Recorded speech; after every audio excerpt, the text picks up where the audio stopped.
আসসালামু আলাইকুম গাইস, কি অবস্থা আপনাদের সবার? আশা করছি সবাই অনেক ভালো আছেন। আমি আল্লাহর রহমতে অনেক ভালোই আছি। সো আজকে আমি আপনাদেরকে শিখাবো একটি বিশেষ জিনিস, যেটা কি জানেন, যেটা হলো জোন পুশ দেওয়া। তো আপনারা যারা যারা জোন পুশ দেন, আপনাদের জন্য ভিডিওটা অনেক কার্যকরী।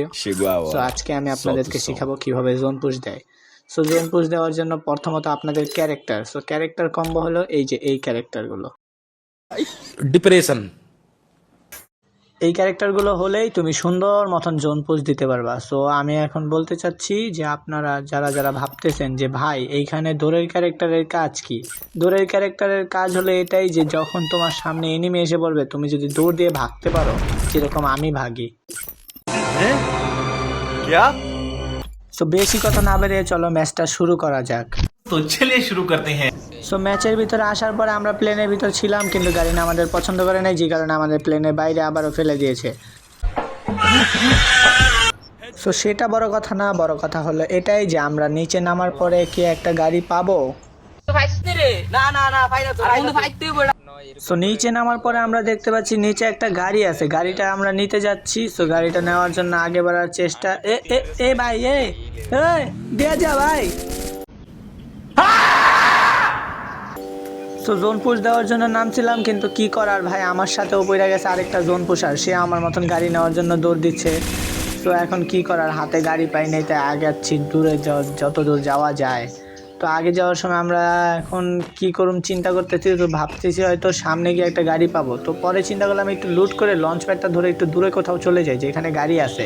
তো এইখানে আমি পেয়ে গেলাম একটা হিলিং ড্রোন, যেটা নিয়ে আমি আগে যাওয়ার চেষ্টা করলাম। তো আগে যাওয়ার সময় দেখেন কি হয়।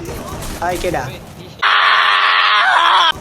ভাই, পোলাই কই লুকে আসছিল, আমি ওরা দেখি নাই কা ভাই। এখন আমি এইখানে যাবো একটু ট্রিক্স অ্যান্ড ট্রিক খাটামো। তো আপনারাও দেখেন আমি কি ট্রিক্স অ্যান্ড ট্রিক খাটাই। একটা ড্রোন ছাড়লাম, গ্লোয়াল ফালালাম, এখন আসো খেলা হবে।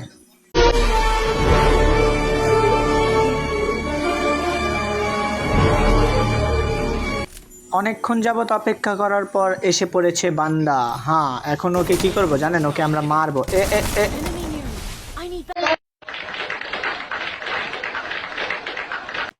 সো মইরা যাওয়ার পরে আমারে খাচ্চর টিমমেট গুলারে বলতেছি যে যা ভাই যা রিভাইভ কর, কিন্তু ওরা আমারে কি বলছে জানেন, ওরা আমারে বলে কি ভাই দাঁড়া আগে লুট করে নেই।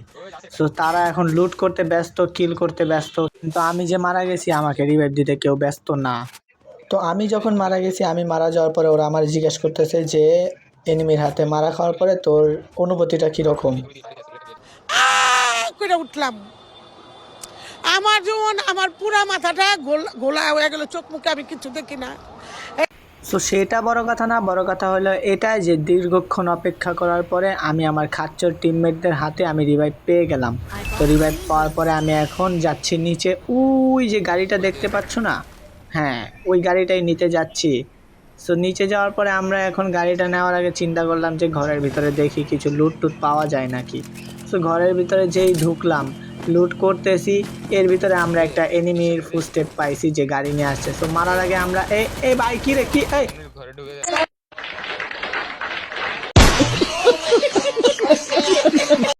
সো আজকের ভিডিওটা এই পর্যন্ত। আশা করছি আমি আপনাদের জোন পুশ দেওয়া শিখাইতে পারছি। সো আপনারা যারা যারা জোন পুশ দিতে পারেন না, আমার ট্রিক্স অ্যান্ড ট্রিক খাটিয়ে সুন্দর জোন পুশ দিতে পারবেন। সো আজকের ভিডিওটা এই পর্যন্তই। যদি ভিডিওটা ভালো লাগে লাইক কমেন্ট শেয়ার করে দিবেন। আল্লাহ হাফেজ।